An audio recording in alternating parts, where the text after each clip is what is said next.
Alright, so the final step on this cartridge pleated skirt is we're going to add some snaps in between here, because otherwise you're just going to have this opening, and that's not really lovely. You can get away with it on stage pretty frequently, because it just closed up pretty naturally, so if it's stage you can get away with it, but again, I'm making this for a film, I don't think I'm going to get away with that. So I'm going to put snaps in here, and this is really great because the depth of these pleats is going to give me plenty of space to put my snaps in. Maybe 2 right at the very top, and then a few smaller ones down here. So I think I am going to do that. This is a size 6 snap. So I think I have a 6, and I think these are 3s. Could be 4s. Honestly, don't know. But yeah, so I'm going to use these. In a perfect world, I think I would want to use black just because these are shiny, and even if they're in here, they could catch the light. I don't have black, so I'm just going to use what I have. And you always want to put them together to make sure that they fit. Sometimes you'll get a batch and one will be like slightly off size and not quite right. And then you'll have a problem because you'll sew this in place and this one in place, and then they won't go together. So I always check them ahead of time and put them all together to make sure that I have snaps that are all going to fit. One thing I see a lot with students, so these have a prong side, right? This is the prong that goes into the socket, right? So that's how snaps work. The funny thing is, for whatever reason, the back of the socket, some people look at that and they're like, that's a prong. And so I'll have students who sew this in has a prong side. It's not. So just check that, because the back of the prong is going, yeah, like I can see how that's a little bit confusing and you might, but don't do it. Again, that's kind of why you want to test it ahead of time, so that if you're wondering, you now know this is the prong and this is the socket, right? All right, let's start. All right, so I've got my needle threaded. I've got a double thread just to make it extra secure since we're doing a closure, right? We want our closures to be very secure. So double thread. Let's open this guy up. And the first ones, I could place these kind of wherever I want. So the first ones that you put on one side, you can kind of place wherever, and then you have to match up this side exactly to where those are, right? So I was kind of looking at it, and I think right up top here is going to be a good place for this first one. So I'm going to place this here, and I hold my thread in my mouth, so that's why that's a thing. I also have this underlap part that's raw, but I don't want that sticking out, and so I can just fold that in and, have that all just look a little bit more finished, which is lovely, right? Alright, so what I'm going to do is stick this guy in place, and we're going to stitch it.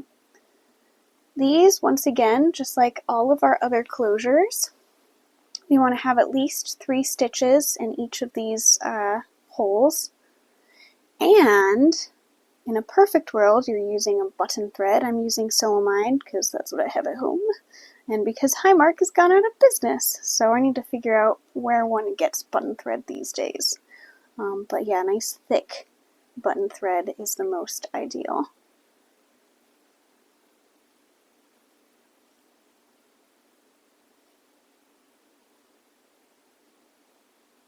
And since I folded that layer under, I'm trying to catch it, so I'm going through a lot of layers here. Alright, so a lot of layers, using lots of muscle here. And this is also why button thread's great, because it builds up a little bit more bulk. Because the thread is so bulky that 3 stitches will usually get you pretty much where you want. 4 is probably most ideal with the size 6. Yeah, so button thread's great. Secondary alternative is the Solomide I'm using right now. And of course you can use just normal thread. It's just, I recommend waxing it with some beeswax to make it easier to stitch through. It just keeps the threads from getting tangled up on each other.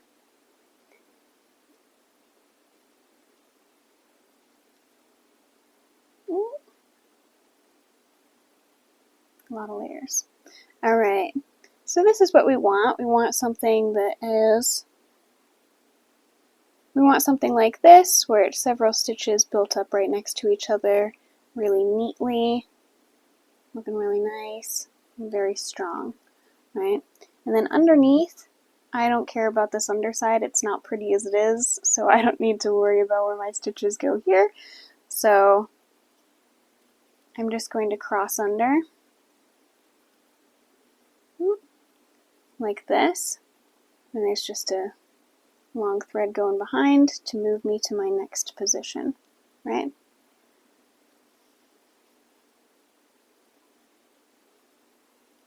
Now I'm just going to do the same thing here and do that in all of my holes, right?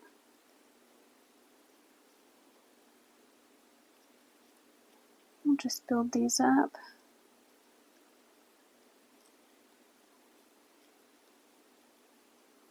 These nice, beautiful parallel stitches.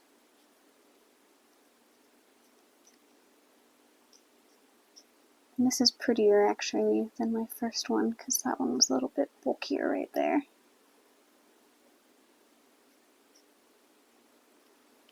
Yeah, so this one looks really beautiful. That's pretty much how you want it to be. I would maybe have used like 1 or 2 fewer stitches, but that's pretty good. That's really lovely looking.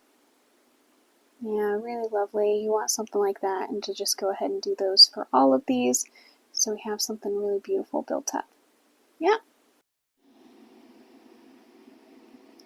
So this is how your snap should look finished, where each of these is just really beautifully, nicely covered, so that you have a really nice hold.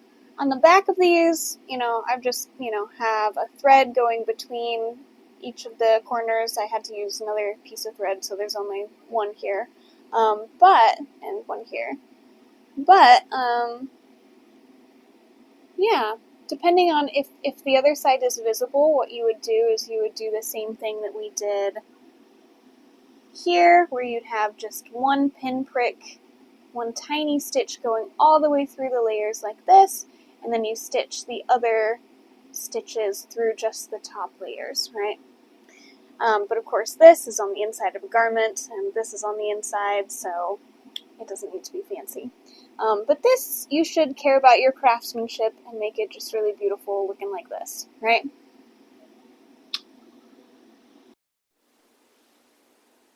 Alright, so I've got all of these snaps done for this side, right? So those are ready to go. If I wanted to do one more tiny snap at the very bottom, I could, but I think this will be plenty to close it up nicely, and I think the lace will disguise the bottom pretty well, so I think we're good. Alright, so now I got to do the other side, and here's a little trick that I do, is I grab a pin and I stick it through the center. Boop. And then, so it's sticking out. Now I'm going to match these up. And so you just need 2 pins for this, right? So I'm going to shove this pin back in. And then I'm going to fold the fabric closed, right? I'm going to push that side seam or center back seam right up against itself, right? I'm going to push and align it perfectly, and where that pin goes, that should be where the center of my other side of the snap is, right? So what I could do here is I could take a pencil and I could mark that point. So using my water-soluble pencils, not just pencil, or alternatively, I can grab a pin, like I'm doing right here, and I stick that into that very part, right? Now I know exactly where the center of the other side of the snap should fit for those to fit perfectly into each other. And because I did the female side of the prong first, right, or side of the snap, now that part of the pin fits perfectly into that, so I can also test that and make sure it's fitting exactly how I want it to, right? Alright, so what I'm going to do next is I'm going to grab another pin and I'm going to put it back through the same hole that I put that initial pin in, but going the opposite direction. Because then I can grab my snap and I just slide it onto it, because there's holes in the middle of the prongs, right? So I can just slide it into place because there's that little hole there that a pin will fit through, and now it's perfectly centered, right? So I just hold it in place now, and then I can sew. Nice, easy trick, right? So you can actually leave the pin in to sew all of the snap, but be careful, that'd be really pokey. You can do that if you're really worried, because when you sew through one hole and if you put it down or move something, right, like the rest of the snap will swing a little bit and you might not have a perfect center. So you might lose your placement a little bit. However, it's usually pretty negligible. I wouldn't worry too hard about it. So I pull it out pretty quickly and keep sewing.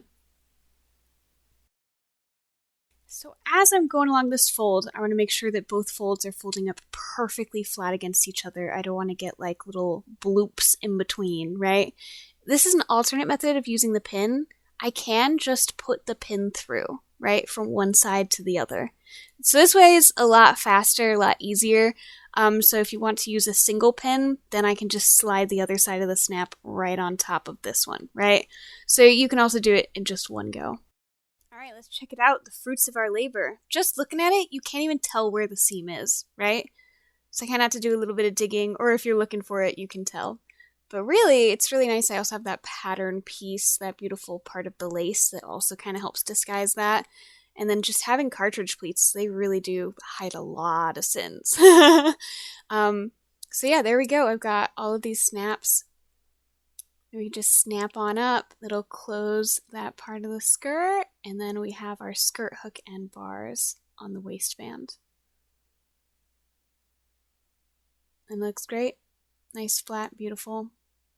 Done. All right, let's take a closer look at the technique here, right? So we have these beautiful stitches, and that's a whip stitch, is kind of the stitch motion that you're making. Really lovely.